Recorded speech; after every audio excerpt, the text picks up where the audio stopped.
Hey, how's it going? It's Grant with the Garden of Eater, and we are moving right along with this tank rack build. We've got the lights on, and the closed loop air system is installed. Now, all the closed loop air system is a air driven system that runs in a complete loop with no dead ends.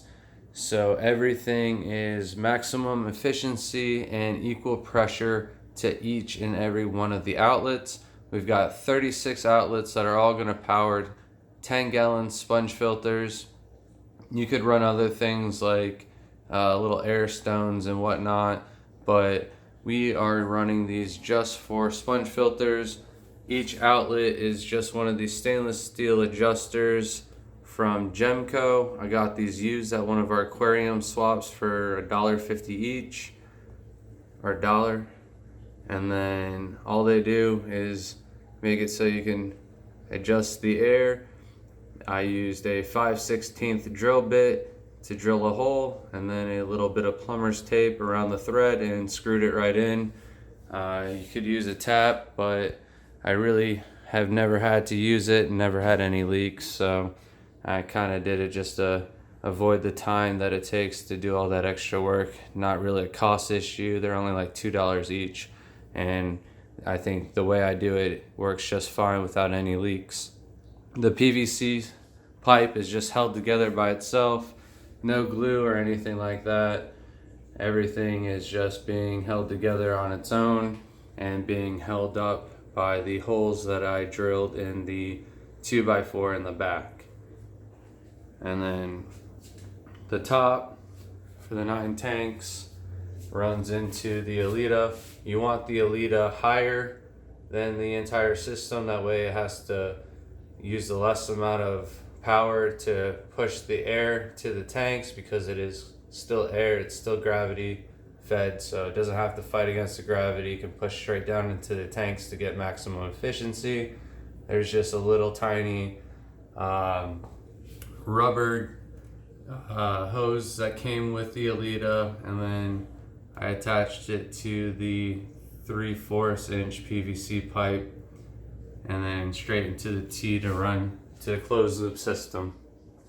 And then we've got 4 levels, so each level will have 9 outlets on each, powering 9 10-gallon tanks for a total of 36 10-gallon tanks.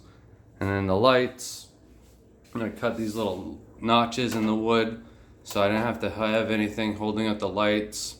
I'm probably just gonna put it like a little block of wood or something in there to keep the lights nice and level, but for now they're just kind of resting on top of this beam with gravity like a scale.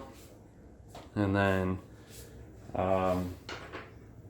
the adjusters, again, they're just these little tiny stainless steel air valves, and then I use probably 4 inches of plumber's tape, 3 to 4 inches, and then I just kind of fold it in half and then wrap it around the threads.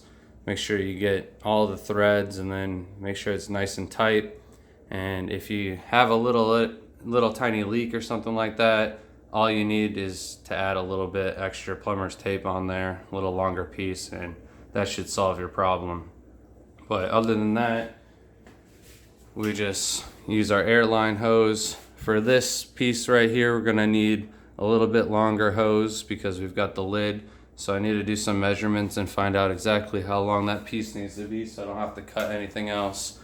But for those that don't know what the sponge filter system is, this is just gonna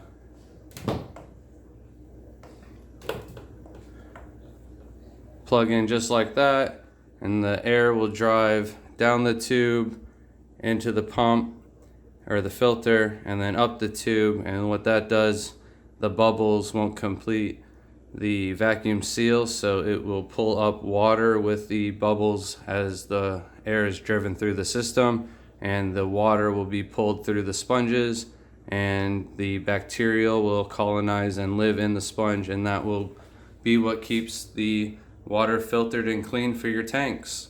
This is a really efficient, easy system. The Adelita is the Elita 60. It could probably run double the tanks, but I like a lot of power and a lot of flow in my tanks. And if it's too much power, I can just drill an extra valve on the bottom for a bleeder valve and just run that air piece probably outside, so it's nice and quiet and not a little hissing noise in Layla's room. But the next step now is going to be adding the tanks, adding soil, filling them up with water, and start the cycle.